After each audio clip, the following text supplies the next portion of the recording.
Hello, RDs and RDs to be. Welcome to the RD Exam Ready podcast. I'm Zach Caseberg, your tutor, coach, and guide along the path of passing the RD exam. My biggest passion is to help RDs and RDs to be just like you to know about this exam and pass this exam. And if that sounds like you, then hey, you're in the right place. Before we dive in today, I just want to plug a few things, get that out of the way. We're going to do another YouTube live coming up. So if you're listening live in January of 2026, we're going to be doing a live YouTube on Wednesday, January 7th. We're going to do this at 7 o'clock p.m. Central Time. So January 7th, 7 o'clock Central Time. That would be 5 o'clock Pacific, 6 o'clock Mountain Time, 7 o'clock Central, and 8 o'clock Eastern Time. If you want to join that, what I'd recommend is go to the RD Exam Ready YouTube page. Make sure you're subscribed first off, and then go look at the lives to see what upcoming lives are going to be, and then hit that notify me to know when we're starting the live. For this live, we're actually going to be doing minerals. So on our last live, we did vitamins. Now we're going to do minerals, sources, deficiencies, knowing where they're absorbed. We're going to cover all that in our live video. So I hope you're going to get the chance to join us for that one and really tie up the vitamins and mineral topic once and for all. Now, if you're not going to get to join us for it, remember, we're going to upload that video just straight to the YouTube page. So if you don't make it, you got better things to do. I know everyone does than to always be studying. Then, hey, just come back and watch it later when you have your convenient time off. Also, make sure you're just subscribed to the RD Exam Ready Instagram page. I got a TikTok for that too. I just haven't really put anything up on that. So if you do want to follow, see more content, check out the YouTube, Instagram, TikTok page. And thanks to everyone else. What do you already used to think, or what do you think is the use for studying management? As many dietitians may know, sometimes we learn all this management concepts and we never really use it in our day to day. But really, for the exam itself, management is 21% of that thing, so it's about a fifth. So, really, it's a good chunk if you think about. And really, all of management has to do with those five functions of management that you need to know. Now, you've probably heard me talk about the five functions at length, but really, what I really want to break down today is just some of the levels of kind of tasks that managers do. So, we're going to focus on organizing as the one function of management to focus on today. On the exam, really what they want you to know with the five functions is to really know if they give you a question that you know how to classify it into one of the five functions. And that's what we're doing today with management too, is making sure in your brain you know how to pull the relevant information on organization to apply it to a question. So as we go through organization, the second step of the five functions today, it's going to be one that can hang some students up for a few reasons. But today's episode, we're really just going to be talking about the basics of organizing, making sure you understand what you're actually doing in organizing, giving you relevant examples to refer to for exam day. And we're going to break down and expand things like organizational charts, allocation of those FTEs, department and unit structures, and helping to improve some of that productivity of different types and using resources effectively. Now, to set this up, much of the time when I'm talking about the five functions of management, I want you to think of relevant examples, a company, a service, something that you are passionate about that helps you to really apply this when it comes to questions. For instance, let's say you have your own private practice where you're the very head dietitian, and then below you, you have several other dietitians. Maybe you have a weight management dietitian, maybe a renal dietitian, maybe a lung dietitian or a respiratory dietitian, right?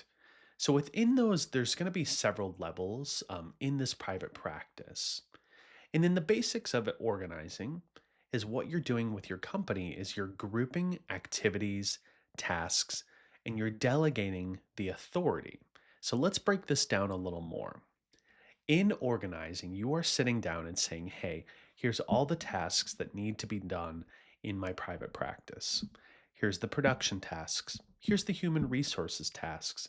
Here's kind of just the overall management tasks that need to be done. In organizing, what I'm going to do is I'm going to group all these tasks together. Then I'm going to organize them in nice little columns, hence organization. So once I organize them all in those little columns, I now have them all organized to where they fit. Again, just organizing your toys here, making sure you're putting things together before anything is being executed. So you're not really executing anything, you're just getting set up in this case. I want to expand a little bit about delegation right now and just get this out of the way. Tune in real tight here because this is a very difficult concept for some students. The word delegating is used in both organization and in directing, and this can be confusing. To delegate means to delegate a task or even a responsibility to a person. In the case of organization, what you're delegating actually is you're delegating responsibility or authority, maybe over a department, an area, or a person. You're delegating authority over them. When we're talking directing, what you're doing is you're delegating tasks to be completed. So, not so much the authority someone has over someone, it's more the day to day tasks that need to be done, such as meeting a patient or doing a nutrition focused physical exam. That's delegating a task that needs to be done, and that is specific to directing. Just make sure you understand delegating applies to both, but has different context to how they're used. With organizing, we have formal organizations, or organize what is called an organizational chart. You've seen an organizational chart before. You have your CEO at the top, you have your upper management below them, then you have your lower managers, and then finally your frontline employees. So, with our example of the private practice we have, we're going to have us, the head RD, who is in charge of the private practice. Below us is going to be those several dietitians, the weight management, the renal, and the other dietitian. And then below them might be someone like interns, for instance, that would fall below them, or maybe our front desk staff. Now you have your organizational chart kind of pictured in your head, right? You can see it and picture it as how it looks through, and what we can do in organizing is then say, now that we have this chart, we can allocate different resources and different authority to those different positions in the chart. So we're going to talk here about delegating authority. Within the organizational chart, you're going to have a few different types of relationships of how people kind of fit here. So, for instance, straight up and down, the CEO of the private practice is above that weight management dietitian, right? So that relationship between the head dietitian and the weight management dietitian is known as a line authority, this vertical line that you see here. So, what we're saying is the CEO is above the weight management dietitian and has authority over them. That is line authority. We could also have something called staff authority as a different example. Staff authority is kind of similar, it's like an offshoot of what it is. So, in a staff authority, a lot of the times what happens is you have this position that's specialized or expertise, and they provide more like specialized focus to the whole organization, right? Let's say for this case, we have an insurance manager. So we have a position in our company of someone who just handles all the insurance billing and things like that. So they serve as this staff responsibility where we'll call on them to help us out and give us advisement about how to handle a patient or what to do for the patient in this case.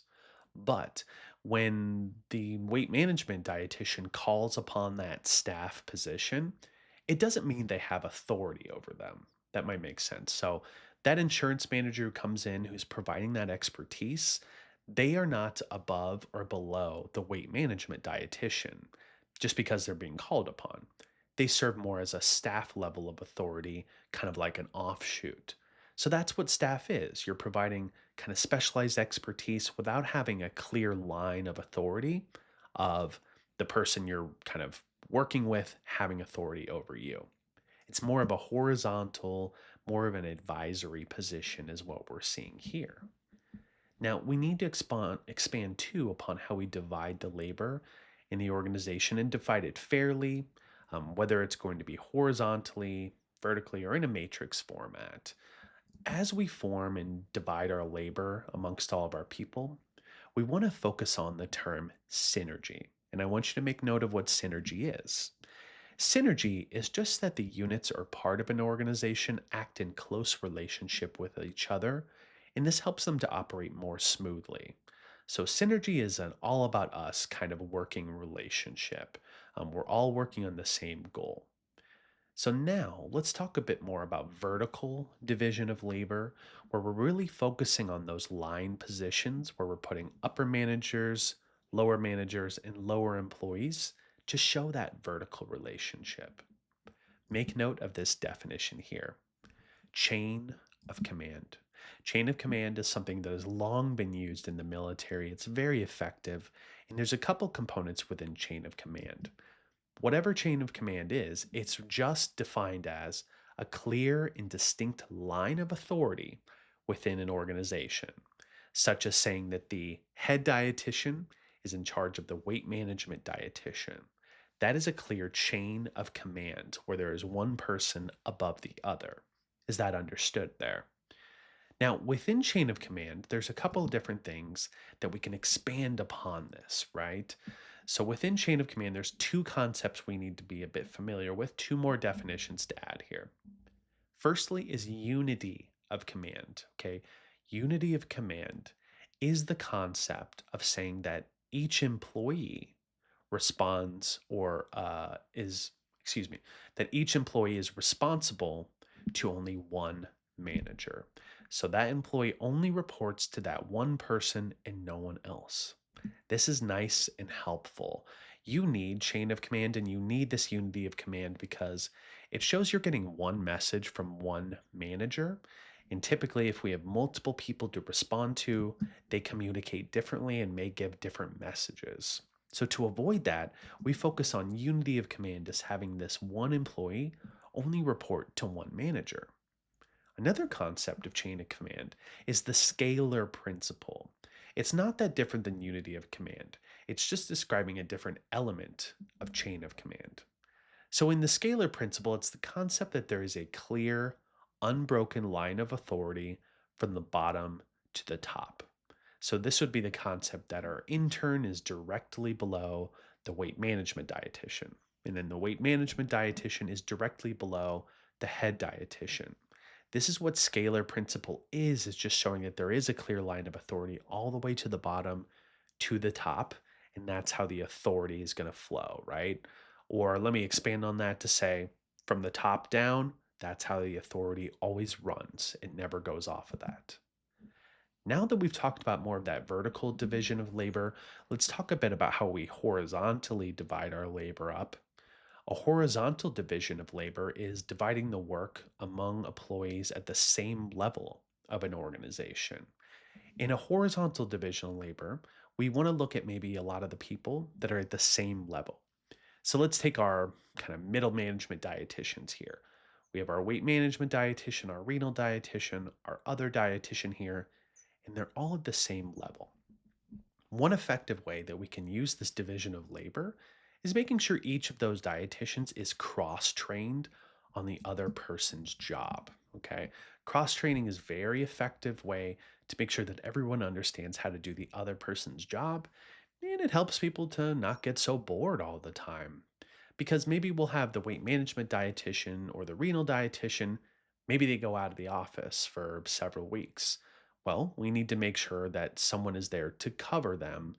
So maybe we'll call on that other dietitian to help them.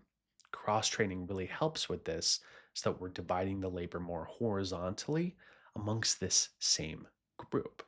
So if we need someone to fill in and use that cross utilization, they know how to do each other's job through that horizontal division of labor. Okay, so now you know how we're going to divide our labor out amongst our different employees, right? We're going to talk more about authority, responsibility, and how this delegation works. So I want to give a quick little pause here to ask, um, where is authority designated, or who is going to be in charge of really saying what level of authority is going to be where? Well, that's going to be your upper management level. So your upper management is going to be the ones who really say who has authority over what. When you're delegating authority, you're also delegating responsibility to them. And responsibility is the concept to say that if I designate responsibility to someone, if I go to my intern and I say, hey, intern, you are responsible for doing the renal education program every week, right? So if I say, hey, I have authority over the intern and the intern is responsible for this educational program. Well, because I am above that intern, I too share responsibility for the quality of that program. So if the intern doesn't show up that day, or if the intern does a bad job on the program, well, I'm still responsible for it, right? I'm still above them. So I still share the responsibility for the quality of that program, same as that intern does. So that's kind of that clear use of responsibility and how it kind of fits in with authority. For a manager to be effective in an organization, a good thing they need to do is to stay within their span of control. Key definition here already to be span of control. Span of control is the number of employees that can be effectively supervised by that one employee. Effectively supervised being your key point right here. You may have worked in a business where, let's say, there's one manager and there's 50 employees, right? So one manager, 50 employees. Now, that's not impossible to do, perhaps. It seems really difficult. But let me ask you, how well do you think that one manager does at effectively managing 50 employees? Probably not well. It's not very possible, it seems, right? So that is outside that manager's span of control. The span of control is the number of employees they could effectively manage at one time. When we make organizational charts, we want to consider someone's span of control. I'm going to give another example of span of control here. At my job, I take on dietetic interns, love doing that.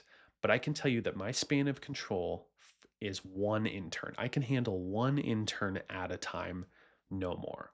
If you gave me four interns at a time, I would not effectively manage all those interns, and I would be well outside of my span of control. But there's ways that I can increase or expand my span of control. So let's talk about how I can do that. One helpful way is having clear organizational policies that can reduce the time I spend making decisions and maybe make it a little bit easier for me just to focus on the people I'm managing instead of having to do so much decision making, right? Having staff experts or people like my supervisor who I can go to and ask about managing employees is another helpful way that I can learn more about management and help to expand my control there. Here's a key way that I can go about increasing my span of control.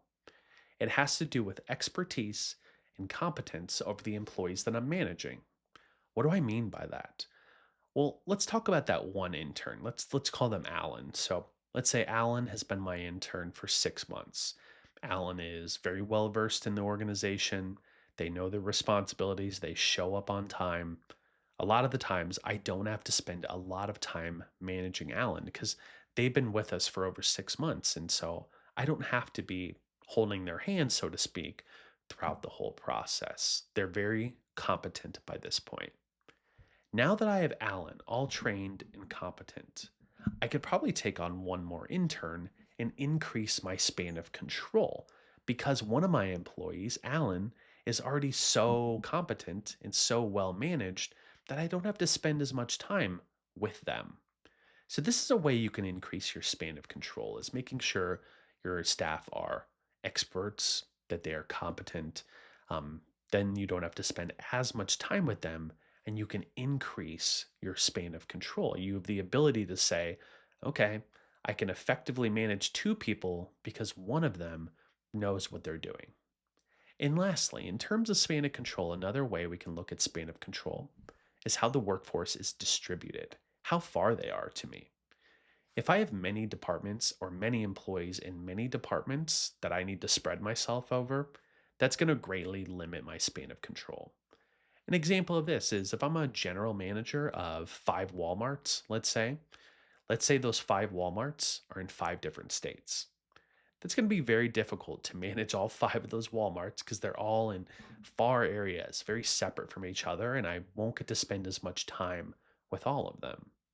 It's going to be a lot easier to manage five Walmarts that are all in my same county or in my same state because they're in much closer proximity to them. We can think of this as the same as departments, as these Walmarts here. So if I bring all of my employees or I bring all my organizations together in a closer area, I'm going to be able to expand my span of control and be able to effectively manage more employees. Within an organizational structure, there's a few different types that we need to be familiar with. We have a centralized organization and a decentralized organization, and I want you to know the differences between the two. Degree of centralization in an organization is dependent upon how much decisions are made by those lower level employees. A centralized organization is more of that classic or traditional organization.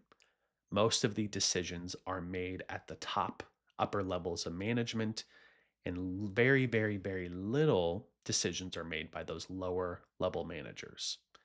Centralized is good for establishing an organization, having close control, keeping things nice, uniform, policies, procedures matching up. So, again, the classic is going to be more centralized here. In a decentralized organization, that decision making authority is flipped. So much of the decision making is delegated to those lower levels of management, and decentralized organizations also have their own benefit to help support adaptability and innovation because your employees at the lower level see much more of what is going on every day. So they can be the ones to make decisions and really change to what they are seeing. So in this case, centralized would be more of the upper management making most of those decisions. Decentralized would be more of the lower management making decisions. You could think about a little of the things we've learned in leadership and how that fits there too, right? If I said democratic type of leadership, where a lot of my employees are making a lot of the decisions, well, I think a democratic type of leadership would fall more to that decentralized type of organization, whereas maybe of more that authoritarian would fall more to that centralized type of organization there. So you can use this to see how these fit together. Now, you've exhausted your organization. Maybe it's not as organized in your brain, but give it time and it certainly will be. Let's apply this to some practice questions to really just lay down that concrete and understand organization today. A dietitian in a hospital serves as an advisory expertise role to the food service department. They are called upon with decisions on the tray line, but they have not been assigned authority over the tray line employees. This is known as A, line authority, B, staff authority, C, decentralized organization, or D, synergy. A dietitian in a hospital serves in an advisory expertise role to the food service department. They are called upon to help with decisions on the tray line, but have not been assigned authority over the tray line employees. We're going to use process of elimination to help us to pick our best answer and get rid of the bad ones. For A, line authority. I don't think line authority is a good answer. And my reason being is line authority is usually pretty specific about this person being in charge of this person below them. Specific to this question, we didn't say much about them being assigned authority, so I think line authority, I would rule that out. B, staff authority. I think staff authority could be a good answer that I'm going to hold on to because it seems like this dietitian is being used in this expertise role. They don't have specific authority over the people they're working with, they're just being called upon to help out. C, decentralized organization, which we just talked about. Decentralized would be your lower level employees making most of the decisions, which doesn't sound like that's what we're doing. I would rule out answer C because of that. And D, synergy. Synergy is that concept that we're all working together on the same goal, right? And I'm sure in this department they are doing that, but it didn't specifically say anything about all of us working together on the same specific goal and communicating effectively. So I would rule that one out too.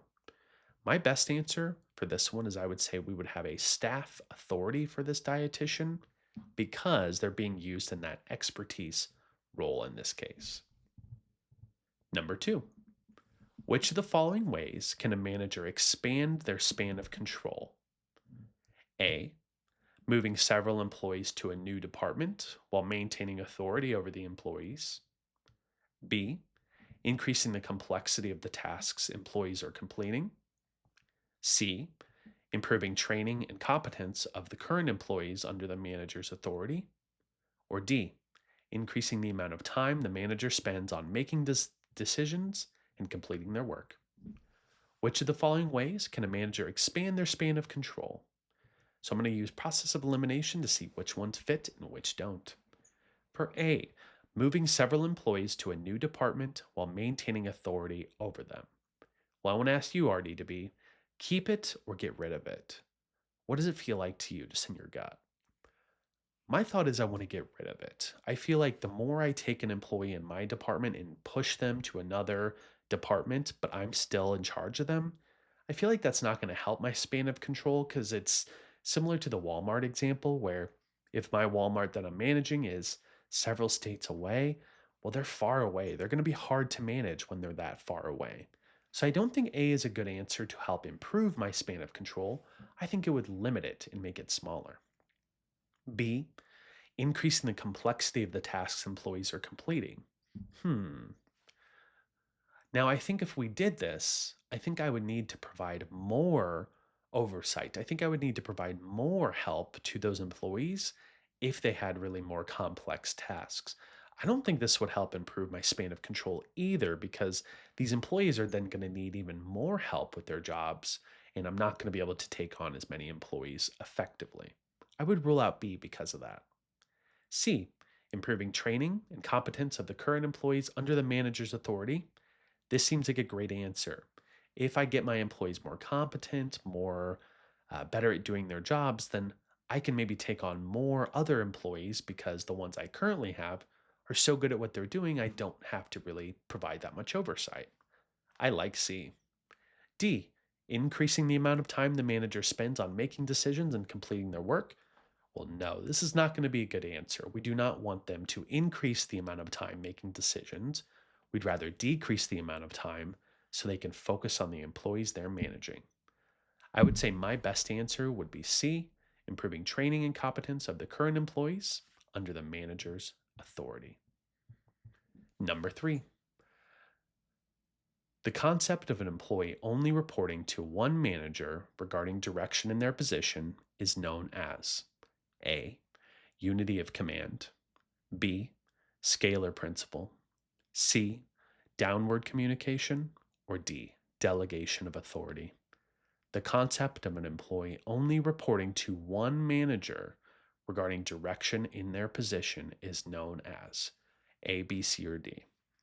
For A, unity of command.